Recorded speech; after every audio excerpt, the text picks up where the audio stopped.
తాను వ్యాపారాలు కూడా ఆంధ్ర రాష్ట్రంలో చేసే పరిస్థితి లేకుండా తనను రాష్ట్రం నుంచి కూడా వెళ్ళగొట్టే కార్యక్రమం చేసి తనను బెదిరించి తప్పుడు సాక్ష్యాలతో తప్పుడు కేసులు బనాయించి ఇబ్బందులకు ఎందుకు గురి చేస్తూ ఉన్నారు అని చెప్పి గట్టిగా అడుగుతా ఉన్నా ఏం పాపం చేశారు అని నంబూరు శంకర్రావు మా పార్టీకి సంబంధించిన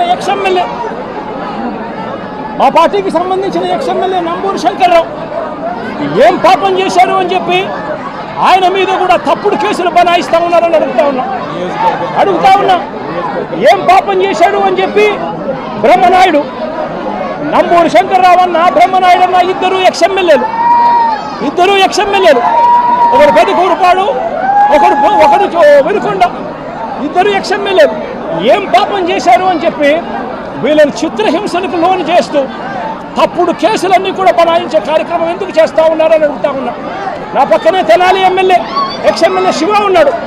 ఏం పాపం చేశాడు అని చెప్పి శివాను కూడా తప్పుడు కేసులతో రోజు బెదిరించే కార్యక్రమం, కాలేజీలకు ఇవ్వాల్సిన ఫీజు రీయింబర్స్మెంట్ బకాయిలు పెట్టడమే కాకుండా కాలేజీలకు ఇన్స్పెక్షన్ అంట, మళ్ళీ కాలేజీల్లో వెరిఫికేషన్ అంట, మళ్ళీ రోజు హెరాస్మెంట్లు అంట. ఏం పాపం చేశాడని చెప్పి చిత్రహింసలు పెడతా ఉన్నారని అడుగుతా ఉన్నా.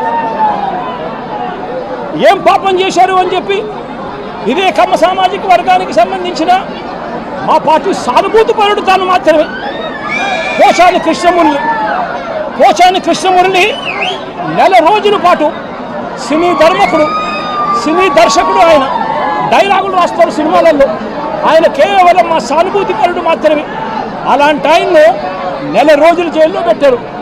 శ్రీకాకుళం నుంచి కడప దాకా రకరకాల స్టేషన్లన్నీ కూడా ఒక స్టేషన్ అయిపోయిన తర్వాత మరో కేసు పెడతారు. నెల రోజుల పాటు 9 కేసులు పెట్టి పోసాని కృష్ణమురళిని నెల రోజుల పాటు వివిధ స్టేషన్ల చుట్టూ తిప్పుతూ తప్పుడు కేసులు పెట్టారు. ఏం పాపం చేశారని అడుగుతా ఉన్నా. ప్రముఖ సినీ నిర్మాత దగ్గుపాటి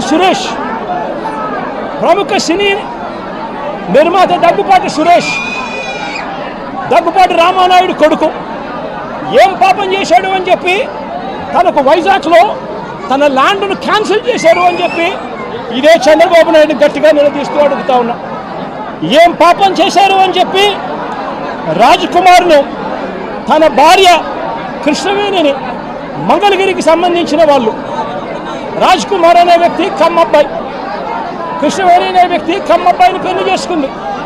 సోషల్ మీడియాలో చంద్రబాబు నాయుడు గారికి వ్యతిరేకంగా జగన్కు అనుకూలంగా 4 మాటలు రాశారు. వాళ్ళు చేసిన పని అంతకన్నా ఇంకా ఏమీ లేదు. వాళ్ళని ఏకంగా వాళ్ళ మీద 11 కేసులు పెట్టి ఏకంగా నెల రోజుల పైగా వాళ్ళని జైళ్ళల్లో పెట్టి తిప్పారు. ఏకంగా ఆ పిల్లాడు ఫోటో చూస్తే సోషల్ మీడియాలో బాధ అనిపిస్తుంది. లోకేష్ ఫోటో పెట్టి ఆ పిల్లడు రాజ్కుమారు మోకాళ్ళ మీద నిలబడి ప్రాధేయపడతా ఉన్నట్టుగా దగ్గరుండి వాళ్ళ తెలుగుదేశం సంబంధించిన కార్యకర్తలు కొట్టి ఆయనతో చొక్కా ఇప్పించి ప్రాధేయపడేట్టుగా చేస్తా ఉన్నారు. అడుగుతా ఉన్నా ఏం పాపం చేశాడని చెప్పి మరో సోషల్ మీడియా కార్యకర్త చిన్నపిల్లాడైన ఇంటూరు రవికిరణ్, ఈ ఇంటూరు రవికిరణ్ మీద ఏకంగా రాజమండ్రి పిల్లోడు తాను కమ్మ సామాజిక వర్గానికి చెందిన వ్యక్తి కేవలం చంద్రబాబు నాయుడు గారిని విభేదించినందుకు ఏకంగా 19 తప్పుడు కేసులు పెట్టి నెలల తరబడి స్టేషన్ల చుట్టూ తిప్పారు. నేను అడుగుతా ఉన్నా, ఏమయ్యా చంద్రబాబు, కమ్మారంటే కేవలం నీకు ఊడిగం చేయడం కోసమే పుట్టారా?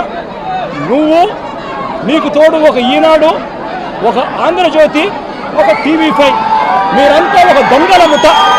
మీరంతా రాష్ట్రాన్ని దోచుకున్నది మీరంతా కూడా పంచుకోవడం, ఇది మీరు చేస్తూ ఉన్న పని. మీ పనిలో మీకు చంద్రబాబు నాయుడు గారు అనే వ్యక్తి ముఖ్యమంత్రిగా ఉండడం, మీరు దోచుకునేదానికి మీకు అవసరం. కాబట్టి మీరు దోచుకునేదానికి చంద్రబాబు నాయుడు మీరు కలిసి గజదొంగలుగా దోచుకునేదానికోసం మీ అన్యాయాలను ఏ ఒక్క కమ్మారైనా కూడా ఏలెత్తి చూపిస్తే చాలు అనగదొక్కడానికి ఏమాత్రం కూడా వెనకాడని నీ నైజం చూస్తూ ఉంటే అసలు నువ్వు మనిషివేనా చంద్రబాబు నాయుడు గారు అని చెప్పి చంద్రబాబు నాయుడు గారిని గట్టిగా నిలదీస్తూ ప్రశ్నిస్తూ ఉన్నా.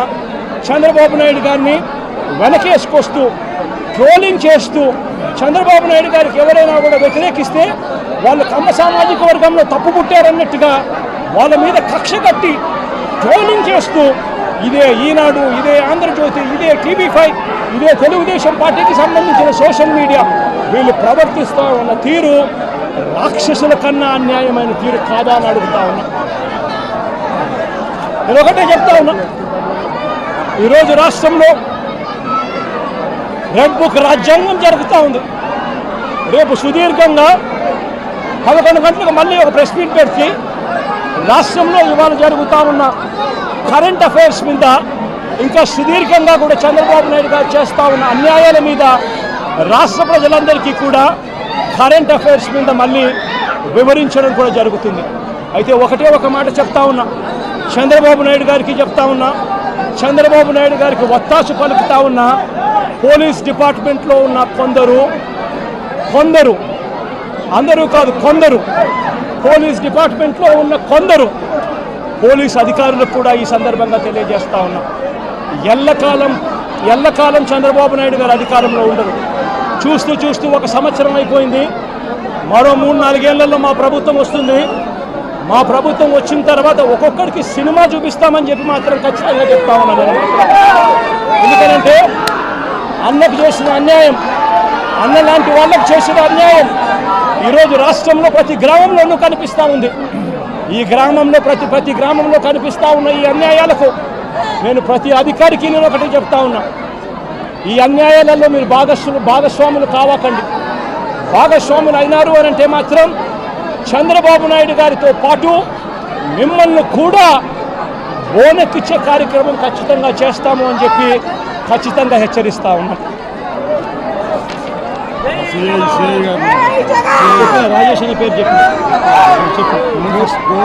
కానీ కేసు కట్టుకోలేదు. వెంకటేశ్వర చెప్తా ఉన్నాడు, చెప్పండి. సిఐ రాజేష్ అనే ఆయన మీద ప్రైవేట్ కంప్లైంట్ ఫైల్ చేసినాడు. ఫైల్ చేసి కోర్టు కేసు కట్టండి అని చెప్పి ఉత్తర్వులు ఇచ్చింది. ఉత్తర్వులు ఇచ్చినా కూడా కేసు కట్టకుండా ఇంకా కేసు కట్టలేదంట. ఇంతటి దారుణంగా ప్రజాస్వామ్యాన్ని అవహేళన చేస్తూ రాజ్యాంగాన్ని రెడ్ బుక్ రాజ్యాంగంతో మారుస్తూ పరిపాలన చేస్తే ఈ ప్రభుత్వం అనేది నిలబడుతుందా అని అడుగుతా ఉన్నాం. ఈరోజు రాష్ట్రంలో చంద్రబాబు నాయుడు గారి పాలనలో రైతులు సంతోషంగా లేరు, అక్క చెల్లెమ్మలు సంతోషంగా లేరు, చదువుకుంటున్న పిల్లలు సంతోషంగా లేరు. చంద్రబాబు నాయుడు గారి పాలనలో ప్రతి ఒక్కరూ కూడా వెన్నుపోట్లకు లోనయ్యారు, మోసపోయారు.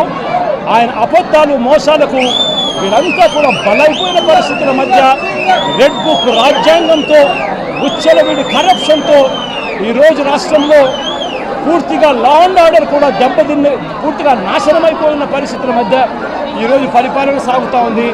ఈ పరిపాలన ఎక్కువ రోజులు నడవదు.